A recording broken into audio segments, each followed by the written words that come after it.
네, 오늘 참 좋은 날이죠. 10월의 마지막 날입니다. 네, 10월의 어느 멋진 날에 또 이렇게 함께 예배 드릴 수 있어서 너무 감사하고요. 우리 좌우에 계신 분들이 이렇게 인사했으면 좋겠습니다. 이렇게 멋진 날 당신과 함께 할 수 있어서 영광입니다 라고 같이 인사 나눴으면 좋겠습니다. 네, 너무 좋습니다. 그렇죠? 남편의 60번째 생일을 맞아 부부가 축하 생일 파티를 하고 있었습니다. 그런데 파티 도중에 어디선가 천사가 부부 앞에 딱 나타나서 말합니다.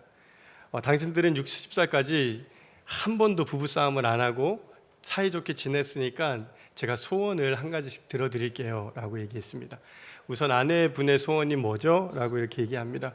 부인이 반색하면서 즉시 이렇게 대답을 합니다. 어쩜 이렇게 좋은 일이, 그동안 우리는 너무 가난하게 살았어요. 그래서 남편과 사이좋게 세계 일주할 수 있게 그 여행을 떠나고 싶어요. 그랬더니 펑 소리가 나면서 부인의 손에 그 세계 여행 일주를 할 수 있는 티켓 2장이 딱 주어진 거예요. 자, 그 천사가 다시 물었습니다. 이제 남편분의 소원은 뭐죠? 그래서 갑자기 기대에 부푼이 남편이 뭐라고 얘기했냐면, 저는 저보다 30살 어린 여자와 결혼하고 싶습니다. 네, 의외의 대답에 이제 어이가 없었죠. 부인이 눈총을 이렇게 주고 있었어요. 그 부인을 힐끗 쳐다본 천사가 그래도 뱉은 말이 있으니까 남편에게 그 소원을 들어줘야 했죠. 자, 펑 하고 소리가 나자 남편이 어떻게 됐을까요? 90살이 됐어요. 역시 엄청나십니다, 우리 차양대. 영성뿐만 아니라 이 센스가, 남편이 90살이 되었다, 그런 얘기입니다. 네, 끝까지 잘 사는 부부, 네, 결말이 좋아야 되겠죠. 아무리 60년 동안 부부싸움을 단 한 번도 안 했어도 그 중요한 시기에 참 그렇게 말함으로 네, 아내를 낙담하게 하는 그런 남편의 모습을 우리가 보게 되었습니다. AS가 정말 중요합니다. 네, 우리 서로에게 인사할까요? AS가 중요합니다. 네. 자, 우리 지난달 우리 교회에서는 VIP 전도 축제 통해서 참 많은 일이 있었던 것 같습니다. 저희 교구의 이제 어느 집사님은 태신자를 품고 기도하면서 3년 동안 초청을 했대요. 네, 한 해 딱 초청했는데 갈게요 그랬는데 또 당일날 되니까 사정이 생겨서 못 가게 되었어요. 또 둘째 해에 또 그렇게 요청을 했는데 이번에도 사정이 생겨서 못 가게 되었어요 했던 분이 올해 오셨어요. 할렐루야. 네, 참 그러한 과정들을 이렇게 살펴보면서 참 이 전도라는 게 우리가 하는 게 아니다, 하나님의 때에 하나님께서 그 영혼을 귀히 여기시고 또 인도하신다라는 생각을 해보게 되었습니다. 그 집사님의 또 비하인드 스토리가 있는데요. 첫 번째 그분이 못 오신다고 했었을 때에 일단은 목사님한테 간다고 했으니까 그 자리가 이제 배정이 됐을 거 아니에요. 그래서 자기 이제 친척분을 한 분을 이렇게 같이 가자고, 그 자리 비었으니까 같이 가자고 해서 왔는데 그분이 예수를 믿고 구원받아 지금도 열심히 신앙생활하고 있다는 간증도 듣게 되었습니다. 자, 눈물을 흘리며 씨를 뿌리는 자는 기쁨으로 단을 거둘 줄 믿습니다. 아멘. 네, 우리가 지난 20일, 27일 이렇게 전도 또 초청 잔치를 했잖아요. 그때 제가 1차 전도 때 20일에 한 분이 초청받은 자매 한 분하고 잠깐 이야기하는 시간이 있었는데 그분이 저에게 이런 얘기를 하는 거예요. 교회 다니시는 분들은 참 좋아 보여요, 행복해 보여요, 이렇게 저에게 묻더라고요. 그래서 제가 환하게 울으면서 네, 행복합니다 라고 대답을 했습니다. 우리가 이제 이 자리에 있는 성도들 중에서도 태신자를 품고 오랜 기간 기도했지만 했음에도 불구하고 초청했음에도 여러 사정으로 그 자리에 못 나오신 분들 있을 겁니다. 그런 분들 때문에 우리가 혹여나 마음에 상심하고 있는 분들이 있다면 상심하지 마십시오. 우리가 10월에 VIP 초청, 전도 초청은 우리가 전도 축제는 끝이 났지만 그렇다고 해서 우리의 전도가 끝난 것은 아니잖아요. 그렇죠? 네, 앞으로 그들을 어떻게 계속 우리가 섬길 것인가, 그게 우리의 숙제입니다. 그들에게 여전히 돌봄과 관심이 필요하기 때문에 그렇습니다. 오늘 본문을 우리가 살펴보기 전에 사도행전 17장의 이야기를 제가 잠시 해드리려고 합니다. 사도행전 17장에는 바울이 2차 선교 여행에서 데살로니가 이 지역의 교회를 개척하는 모습을 볼 수가 있습니다. 하지만 바울을 따라다니며 복음을 반대하는 유대인들이 그곳까지 쫓아왔어요. 그래서 그들을 피해서 베레아로 그리고 아덴을 거쳐 고린도라는 지역에 도달하게 됩니다. 그곳에서 오늘 우리가 읽은 이 데살로니가 전서를 썼다라고 얘기합니다. 신학자들은 이게 바울이 썼던 첫 번째 편지다라고 얘기하기도 합니다. 자, 데살로니가에서의 짧았던 선교 활동은 대중의 폭동과 그리고 법정에 고소당하는 등 상황이 너무 좋지 않아요. 그곳에서 정말 짧은 기간이 있었지만 그러한 일들이 그들에게 있었던 것입니다. 결국 야반 도주하듯이 그곳을 떠나오게 됐던 것이죠. 자, 바울을 비난하는 자들은 그가 갑자기 사라진 것을 두고 이제 올 것이 왔다. 그때부터 이제 어떤 얘기를 하냐면 그의 평판을 깎아내리기 시작합니다. 바울의 건의와 그가 전한 복음에 대해서 손상시키려고 했어요. 바울을 엉터리 순회 교사들 중에 하나다라고 이렇게 몰아갔습니다. 그래서 반대가 일어나니까 위험에 처하니까 도망간 것이라고 그 데살로니가의 그 교인들에게 말했던 것이죠. 자, 교인들 중에 일부는 그들에게 동조되었어요. 그리고 이에 바울이 자신에게 이제 쏟아지는 비난에 대해서 답변을 하기로 작정한 것입니다. 그래서 이것은 자신의 명예보다 복음의 진리와 교회의 장래에 연관되어 있기 때문에 이 편지를 쓰게 된 것이죠. 오늘 읽은 우리가 이 데살로니가전서 2장은 그가 방문한 일에 대한 변론, 그 짧은 기간 그곳에서 선교했던 그 상황들을 이들에게 변론을 하는 장면입니다. 그가 보였던 자신의 행동들, 그 지역에서 내가 이런 행동을 보이지 않았냐라고 변화하고 있는 본문입니다. 그리고 자신이 본의 아니게 그 도시에서 떠나게 된 것, 그리고 그 뒤에 내가 돌아가려고 수차례 노력을 했지만 그렇게 할 수 없었다라는 것에 대해서 부연 설명하고 있는 본문이죠. 오늘 우리가 함께 살펴볼 본문은 바울이 세 가지 비유를 통해서 자신의 사역했던 모습들, 내가 이런 모습으로 당신들을 섬기지 않았냐라는 말씀을 기록하고 있습니다. 네, 이 세 가지 비유는 저희가 자세히 살펴볼 텐데요. 첫 번째는 청지기의 모습, 그리고 두 번째는 유모, 그 세 번째는 아버지입니다. 자, 바울은 이러한 모습으로 데살로니가 성도들을 섬겼다라고 말씀하고 있는 것이죠. 자, 오늘은 우리가 이 데살로니가 성도들을 섬겼던 바울의 모습을 통해서 그가 무엇을 어떻게 그들을 돌보고 관심을 썼는지, 그리고 그의 모습을 우리가 함께 상고해 보며, 우리가 교회 안에서 이제 전도 축제가 끝났잖아요. 끝났다고 해서 전도가 끝난 게 아니죠. 우리가 돌보아야 할 또 태신자들, 그리고 초청받아서 이제 그분들이 우리 교회에서 어떻게 뿌리를 내릴 수 있게 도울 수 있는지에 대해서 함께 생각해 보는 시간 갖기를 원합니다. 첫 번째는 우리가 그들을 섬겨야 할 때 청지기의 자세로 섬겨야 합니다. 한번 따라해 보실까요? 청지기의 자세로 섬겨야 합니다. 네, 4절 말씀 함께 보시면, 오직 하나님께 옳게 여기심을 입어 복음을 위탁받았으니 우리가 이와 같이 말함은 사람을 기쁘게 하려 함이 아니요 오직 우리 마음을 감찰하시는 하나님을 기쁘시게 하려 함이라. 본문에는 청지기라는 말이 직접 언급되지 않았습니다. 하지만 복음을 위탁받았으니라는, 위탁받았다라는 개념을 설명해주고 있다라는 것이죠. 여기에 청지기적 개념이 포함되어 있다라는 것입니다. 하나님께서는 집주인이 자기 재산을 청지기에게 맡기는 것처럼 바울에게 무엇을 맡기셨다고요? 복음을 맡기셨다라는 것입니다. 바울은 하나님께 받은 복음에 대해 이 책임 의식을 가지고 몇 가지 사항들을 이제 부인하는데요. 3절 말씀입니다. 우리의 권면은 간사함이나 부정에서 난 것이 아니요 속임수로 하는 것도 아니라. 네, 바울이 자신이 전한 이 하나님의 복음이 참된 것이기 때문에 자신의 권면이 간사함에서 난 것이 아니라고 주장하고 있습니다.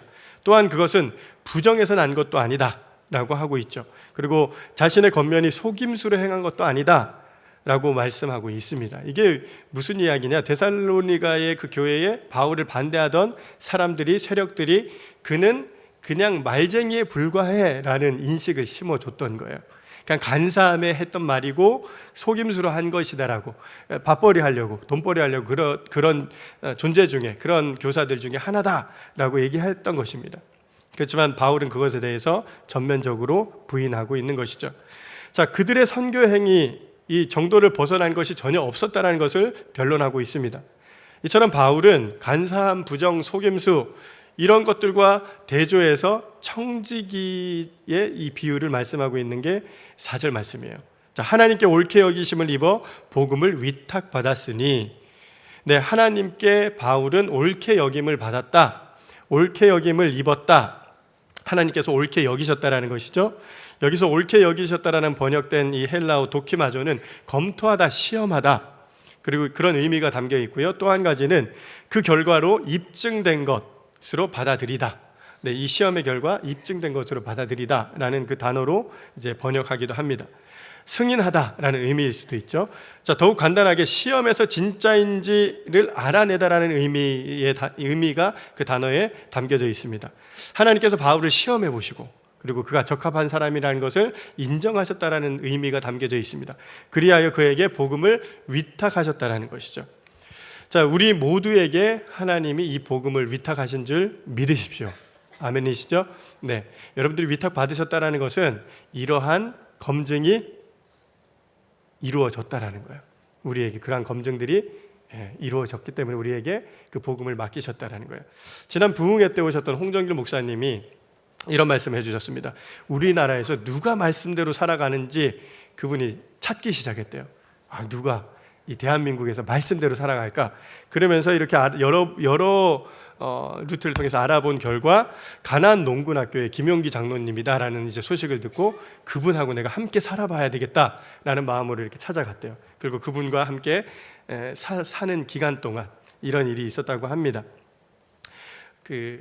홍 목사님에게 야 홍군아, 그러면서 이제 그 장로님이 너의 말 한마디가 보증수표와 같은 한마디가 되어야 된다. 내 말 한마디가 보증수표와 같이 되어라 라는 말씀이었죠. 자, 그 한마디 때문에 자신의 인생이 편한 인생일 뻔했던 그 인생이 너무나도 어려운 인생이 되었다라고 고백을 합니다. 자, 그리스도인들의 말 한마디가 보증수표가 된다면, 네, 우리의 말 한마디가 정말 보증이 될 수 있다면 하나님의 복음이, 그 능력이 우리를 통해 얼마나 크게 나타나겠습니까? 성도 여러분, 우리들도 하나님께 복음을 위탁받았습니다. 그리고 이 땅에서 청지기의 삶을 살아가고 있습니다. 우리의 부적절한 언행으로 우리가 주변의 이웃들에게 복음을 전해야 되고 복음의 디딤돌이 되어야 되는데 우리가 오히려 우리의 언행으로 걸림돌이 될 때가 있다라는 것이죠. 우리의 모습이 복음이 흘러가는 통로가 되어야 합니다. 성경은 맡은 자에게 구할 것은 무엇이라고 얘기합니까? 충성이에요. 네, 충성. 자, 이 땅에서 청지기의 사명 충성스럽게 감당하는 저와 여러분 되시기를 주님의 이름으로 축원드립니다. 자, 바울이 데살로니가 성도들에게 자신이 행했던 두 번째의 모습, 어떤 모습이라고 했나요? 유모의 모습. 네, 유모의 모습. 자, 우리도 유모의 모습으로 그들을 섬겨야 한다는 것입니다. 5절 6절 말씀 보겠습니다. 너희도 알거니와 우리가 아무 때에도 아첨하는 말이나 탐심의 탈을 쓰지 아니한 것을 하나님이 증언하시느니라. 또한 우리는 너희에게서든지 다른 이에게서든지 사람에게서는 영광을 구하지 아니하였노라. 근데 바울은 세 가지 악을 열거해요. 악에 대해서. 첫 번째는 아첨하는 말, 두 번째는 탐심의 탈을 쓰는 것, 세 번째는 사람에게 영광을 구하는 것. 이렇게 세 가지를 얘기합니다. 이것은 모두 자신을 높이기 위해서 다른 사람을 이용하는 부정적인 방법이에요. 아첨하는 거, 탐심에 탈 쓰는 거, 그리고 사람에게 영광 구하는 거, 사람에게 인정받으려고 인정에 굶주린 모습들, 이러한 것들이 이제 부정한 방법들이라고 얘기합니다. 하지만 바울은 이런 자세로 너희를 대하지 않았다라고 얘기합니다. 자, 이어지는 7절 말씀에 보면 우리는 그리스도의 사도로서 마땅히 권위를 주장할 수 있으나 도리어 너희 가운데서 유순한 자가 되어 유모가 자기 자녀를 기름과 같이 하였으니. 근데 사도 바울이 어떤 모습으로 그들을 대했대요? 네, 유모와 같은데 앞에 유순한 자가 되어 부드럽게 그들을 대했다라고 말씀합니다. 자, 바울은 사도로서 그 권위가 있었죠. 그 권위를 교인들에게 얼마든지 발휘할 수 있었어요. 그 권위를 행사할 수 있었어요. 얼마든지 재정적인 그 부담을 줄 수 있었어요. 폐를 끼칠 수 있을 자격이 있었어요. 그렇지만 그가 권위로 명령을 내리는 자세가 아니라 또 합당한 사례비를 받겠다고 고집할 수 있었던 입장임에도 불구하고 그렇게 하지 않았다. 도리어 너희 가운데 유순한 자가 되어 내가 유모가 자기 자녀를 기름과 같이 하였다라고 말씀하고 있습니다. 오늘 8절 말씀 이어지는 말씀 보시면 우리가 이같이 너희를 사모하여 하나님의 복음뿐 아니라 우리의 목숨까지도 너희에게 주기를 기뻐함은 너희가 우리의 사랑하는 자 됨이라. 근데 바울은 하나님의 복음뿐만 아니라 목숨까지도 주기를 기뻐했다라고 말해요. 이게 상식적으로 우리가 아무리 전도하고 싶어도 그분 대신해서 목숨까지 내가 주기에는 힘들 것 같습니다. 마치 사랑하는 자녀를 위해서 희생하는 어머니에 대한 이미지를 좀 보여주고 있지 않나 생각이 되었습니다. 여러분들 우리 잠시 저를 주목해 주십시오. 저를 한번 따라해 보시겠습니다. 자, 환하게 웃으시고, 네. 자, 이제 잘 따라하셔야 돼요. 오로로로로로 까꿍. 네, 한번 우리 좌우로 짝을 지어서 한번 해보십시오. 네, 시작하겠습니다. 네, 여러분들 평소 이런 인사 하십니까? 안 하십니까? 네, 우리가 언제 해요? 언제 하죠? 애기들 앞에서는 정말 그 근엄한 할아버지도 할머니도 오로로로로 까꿍 하죠. 제가 무엇을 말씀드리고 싶냐면 유모가 자기 자녀를 대하는 모습을 제가 한번 이렇게 상상을 해봤어요. 이러한 모습이 아닐까. 오로로 까꿍, 아이의 수준에 맞춰서 눈높이를 맞춰서 그렇게 얘기를 하죠. 하물며 자녀를 사랑하는 이 어머니의 모습 어떻습니까? 아이들의 수준에 내려가죠. 아이들의 수준까지 내려가서 그들의 언어를 사용해요. 그리고 그들과 함께 놀이를 해요. 그리고 자기와 함께 어린아이가 돼요. 네. 눈높이를 맞춰주는 거죠. 네, 눈높이를 맞춰주는 거예요. 바울은 이러한 마음으로 또 이러한 모습으로 성도들을 대했다라는 거예요. 이처럼 사도의 그 권위와 유모의 유순함, 참 큰 간극이 있죠. 대비가 되죠. 그런데 그 권위를 행사한 것이 아니라 유모처럼 그들에게 유순하게 대했다라는 것을 말씀하고 있습니다. 자, 교회 혹은 양무리 안에 모인 구성원들이 매우 다양해요. 네. 믿음의 분량에도 차이가 있어요. 그런데 성경에 보면 믿음의 분량에 따라 아이라고 얘기하기도 하고 또 장성한 성인이라고 표현하기도 합니다. 자, 어린아이는 그리고 단단한 것을 먹지 못한대요. 그런데 때로는 우리의 모습을 볼 때에 우리는 그 단단한 것을 먹을 수 없는 그 어린아이와 같은 분들에게 단단한 음식을 입에 막 집어넣어주고 있는 그런 모습을 볼 때가 있다라는 것이죠. 자, 이유식을 먹어야 하는 그 아이에게 딱딱한 밥을 먹는다면 어떻게 돼요? 아이가 탈이 나죠. 네, 병이 날 수 있다라는 겁니다. 자, 여러분이 좋은 또 부모, 어머니의 역할들을 감당하고 있고 또 각 양무리에서 또 목자님도 계실 텐데 목자로서 또 아니면 전도자로서 그들을 대할 때 우리는 유순한 유모처럼 대해야 된다라는 거예요. 그들의 수준에 맞춰서 우리가 그들을 섬겨 주어야 한다라는 말입니다.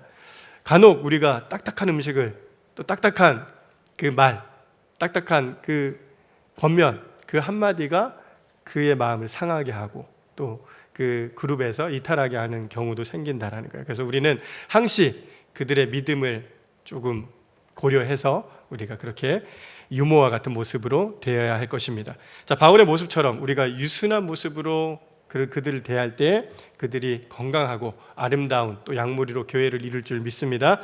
자, 끝으로 바울의 모습에서 우리가 또 한 가지 모습을 발견할 수 있는데요. 그것이 무엇이라고 얘기하고 있습니까? 아버지의 모습입니다. 자, 마찬가지로 우리도 믿음이 연약한 자들에게 아버지의 리더십으로 그들을 끌어줘야 돼요. 자, 11절 12절 말씀 보겠습니다.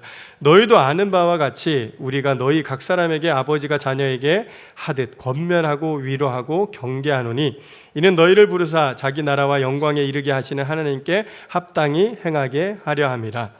바울은 자신을 그 성도들의 아버지라는 표현으로 말씀하고 있습니다. 아버지가 자기 자녀에게 하듯이, 자, 아버지의 교육적인 역할에 대해서 얘기를 하고 있죠. 아버지는 자녀를 격려하고 위로하고 타일러야 되는 거예요. 그 모습으로 데살로니가 교인들에게 그렇게 했다라는 거예요. 그들에게 하나님과 그분의 나라에 합당한 삶을 살라라고 그는 권면했죠. 뿐만 아니라 바울은 아버지로서의 자녀들에게 일관된 모범을 실천했어요. 그는 일관된 모범을 보여줬다는 거예요. 자, 우리 9절 10절 말씀 보겠습니다. 형제들아, 우리의 수고와 애쓴 것을 너희가 기억하리니 너희 아무에게도 폐를 끼치지 아니하려고 밤낮으로 일하면서 너희에게 하나님의 복음을 전하였노라. 우리가 너희 믿는 자들을 향하여 어떻게 거룩하고 옳고 흠 없이 행하였는지에 대하여 너희가 증인이요 하나님도 그러하시도다. 근데 바울은 데살로니가에 있는 동안에 밤낮 동안 일하고 복음을 전했다라는 거예요. 왜 그렇게 했습니까? 데살로니가 그 성도들 교인들에게 재정적인 부담을 주지 않기 위해서, 폐를 끼치지 않게 하기 위해서 그렇게 했다라는 거예요. 자, 그들은 그런 부담을 주는 대신 어떤 모습으로 그들에게 다가섰습니까? 본보기가 되었대요. 본보기. 자, 가르침, 아버지와 같이 되었다라는 거예요. 바울이 성도들에게 어떻게 거룩하고 옳고 또 흠없이 행하였는지 그의 모습을 통해서 보여주었다라는 것입니다. 부모님들이 자녀들에게 가장 많이 하는 말이 무엇입니까? 애들을 다 키우신 분들이 많으신데 어릴 때 가장 많이 했던 말이 뭐가 있나요? 말 안 하시나요? 자녀들에게? 네, 공부해라. 공부 좀 해라. 야, 책 좀 읽어라. 우리 많이 하죠. 그러고 나서 우리는 거실에서 드라마 보고 있고 막 감동받고 은혜 받고 있잖아요. 네. 그런데 그 아이들이 공부하는 아이, 책 읽는 아이 되게 하려면 어떻게 해야 돼요? 부모가 먼저 책을 읽으면 된다라고 우리는 수없이 많이 들어왔어요. 자, 신앙의 원리도 마찬가지라는 거예요. 그 자녀들에게 믿음 있는 자녀가 되게 하기 위해서는 말로 할 게 아니라 어떻게 해요? 믿음의 본을 보이면 돼요. 자, 하나님을 내가 경외하는 모습, 하나님을 두려워하는 모습을 자녀들에게 보인다면 우리 자녀들이 하나님을 왜 두렵고 경외하지 않겠냐라는 말입니다. 자, 아무리 우리는 말을 통해서 신앙을 가르칠 수는 없어요. 우리의 삶을 통해서, 우리의 모습을 통해서, 우리의 본을 통해서 우리 자녀들이 배워나간다는 것입니다. 마찬가지로 우리 교회 안에, 우리 교구 안에 아직 어린 아이와 같은 그런 모습의 성도들이 있을 것입니다. 그런 분들 또한 우리가 그들에게 말이 아닌 그 우리의 삶의 모습으로 보여야 된다는 것이죠.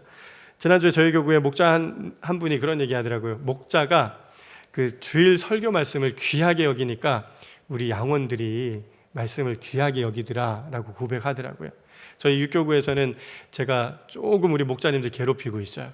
그래서 네, 소문이 났는 것 같은데, 네, 우리 목자님들이 그 설교 요약을 해오고 있어요. 목자님들이 설교를 요약을 해오고 그 내용을 가지고 또 성도들, 우리 양무리 안에서 이제 나누는 시간들이 있는데, 그러한 모습을 이렇게 보고 우리 양원들이 주일 설교 말씀을 그 인터넷을 통해서 2번 이상 듣고 오시기도 하고 그런 순종의 모습을 보이더라고요. 자, 그런 양원들이 있다면 이 양무리가 얼마나 그 예배가 풍성하겠습니까? 그 모임이 얼마나 복된 모임이 되지 않겠냐라는 겁니다. 사랑하는 성도 여러분, 우리는 누군가에게 본이 되고 있다라는 거예요. 누군가는 지금 나를 지켜보고 있다라는 거예요. 그것이 우리의 자녀가 될 수 있고요. 우리의 성도들 사이에서도 계속 우리는 누군가에게 노출되어 있다는 것이죠. 자, 먼저 우리가 서로에게 본이 되어야 합니다. 오늘 이 바울이 가졌던 자세, 아버지의 리더십, 그 권위로 위로하고 경계할 뿐만 아니라 본이 되어야 된다는 것이죠. 우리 모두가 본이 되어 덕을 끼치는 성도들 다 되시길 주님의 이름으로 축원드립니다. 네, 말씀을 이제 마무리하려고 합니다. 오늘 말씀에서 사도 바울이 이 데살로니가 성도들에게 대했던 행동에 대해서 또 그 변론하는 모습을 우리가 살펴보았는데요. 바울의 목회적 돌봄, 관심을 3가지 대상으로 정리하고 있습니다. 첫 번째는 청지기, 두 번째는 유모, 세 번째는 아버지의 모습입니다. 그는 청지기의 자세로 복음을 전했습니다. 유모의 모습으로 성도를 돌보았고 아버지의 모습으로 성도들을 권면했고 본을 보였습니다. 자, 그렇게 사역했을 때에 데살로니가에 엄청난 일이 나타나요. 우리 13절 말씀 우리 끝으로 같이 봉독하도록 하겠습니다. 시작. 이러므로 우리가 하나님께 끊임없이 감사함은 너희가 우리에게 들은 바 하나님의 말씀을 받을 때에 사람의 말로 받지 아니하고 하나님의 말씀으로 받음이니 진실로 그러하도다. 이 말씀이 또한 너희 믿는 자 가운데서 역사하느니라. 바울이 이러한 모습으로 그들을 섬겼을 때에 나타나는 열매가 무엇이었습니까? 복음을 하나님의 말씀으로 받아들였다라는 거예요. 어쩌면 우리가 전한 그 복음이 하나님의 능력의 말씀으로 나타나지 못하는 것, 어쩌면 우리가 걸림돌이 되고 있지 않나, 우리의 언행이, 우리의 자세가, 우리의 태도가 그러한 모습이 있지 않을까 생각해보는 시간 가졌습니다. 자, 10월 VIP 전도 축제 끝났지만 우리가 이제 그 전도 축제가 끝났다고 해서 끝난 것이 아니라 그들을 이러한 마음으로 함께 섬겨보면 어떻겠습니까? 우리가 그들을 정말 청지기의 마음으로, 또 그들을 유모가 아이를 대하듯이, 그리고 아버지가 그 본을 보였던 그 모습을 그들에게 보여준다면 우리 교회가, 또 우리 양무리가, 우리 교구가 더욱더 아름다운 교회 될 줄 믿습니다. 이러한 은혜가 또 우리 여러분들과 여러분들 삶과 우리 교회 위에 있기를 주님의 이름으로 축원드립니다. 우리 같이 찬양하고 끝으로 기도했으면 좋겠는데요. 네, 우리에겐 소원이 하나 있네라는 찬양입니다. 우리를 사용하소서, 그 마음으로 우리가 함께 다짐하며 결단하는 찬양 올려드리도록 하겠습니다. 우리에겐 소원이 하나 있네.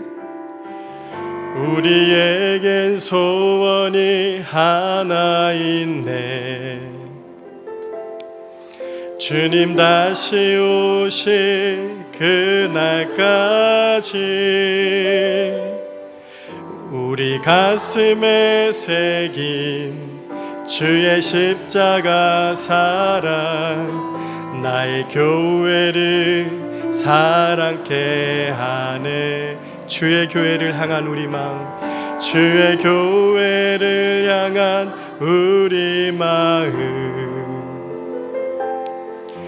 희생과 포기와 가난과 고난, 하물며 죽음조차 우릴 막을 수 없네. 우리 교회는 이 땅의 희망, 교회를 교회되게, 예배되게 우릴 사용하소서. 진정한 부흥의 날 오늘 임하도록 우릴 사용하소서. 이 시간 우리 잠시 기도했으면 좋겠습니다. 우리 여의도 침례교회가 교회다운 교회 되기를 기도했으면 좋겠습니다. 우리의 예배가 예배 되기를 기도했으면 좋겠습니다. 그러기 위해서는 우리가 섬겨야 할 영역이 있음을 우리가 오늘 말씀을 통해서 보게 되었는데요. 정말 청지기의 자세로, 유모의 마음으로, 아버지의 리더십으로 서로가 서로를 섬길 수 있는 그러한 교회 되게 해달라고 우리 합심해서 기도하도록 하겠습니다. 사랑해 주님 감사합니다. 우리 교회가, 여의도 침례교회가 교회 되기를 원합니다. 우리 예배가 더욱더 아름다운 예배 되어지기를 원합니다. 하나님 아버지, 오늘 이 자리에 있는 성도들의 마음 가운데 오늘 이 말씀 주님 말씀으로 듣고 또 주님 말씀으로 순종하며 나아가게 허락하여 주시옵소서. 아버지 하나님, 유순한 그 유모의 마음을 갖게 하여 주시고, 하나님 청지기의 그 자세로, 또 아버지의 그 리더십으로 하나님 그들을 건면하며 세워가는 저희들 다 될 수 있도록 주여 은총 내려주시기를 간구하고 기도합니다. 하나님, 우리 담임 목사님, 우리 세우셨사오니 공명 목사님 통하여 주의 뜻 이루어 주시옵소서. 우리 공명호 담임 목사님을 통하여 하나님의 비전과 그 품은 뜻 이루어 주시기를 간구합니다. 하나님 함께하여 주시고 우리 교회를 통하여 주님 일하여 주시옵소서.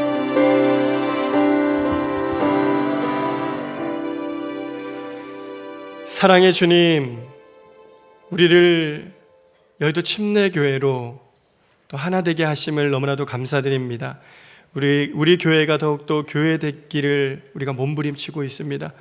특별히 우리 담임 목사님, 국명호 담임 목사님 기억하여 주시고, 정말 하나님 이 교회 위에 세우셨사오니 하나님의 크신 뜻 이루어 주시옵소서. 정말 하나님 품으신 그 뜻, 또 하나님께서 허락하신 그 비전, 우리가 가지고 나아갑니다. 이 뜻 주님이 이루어 주실 줄 믿습니다. 하나님, 그 일을 위하여 우리가 각자의 자리에서 오늘 이 말씀 붙잡고 나아가게 허락하여 주시옵소서. 지금은 우리를 구원하신 예수 그리스도의 은혜와 하나님의 만극하신 사랑과 성령의 내주교통하심이 오늘 우리의 마음 가운데, 또 우리 교회가 교회되기를 원하는 우리 성도들 머리 위에, 또 우리 교회 위에 이제부터 영원까지 함께 하옵시기를 우리 구주 예수 그리스도의 이름으로 간절히 축원하옵나이다. 아멘.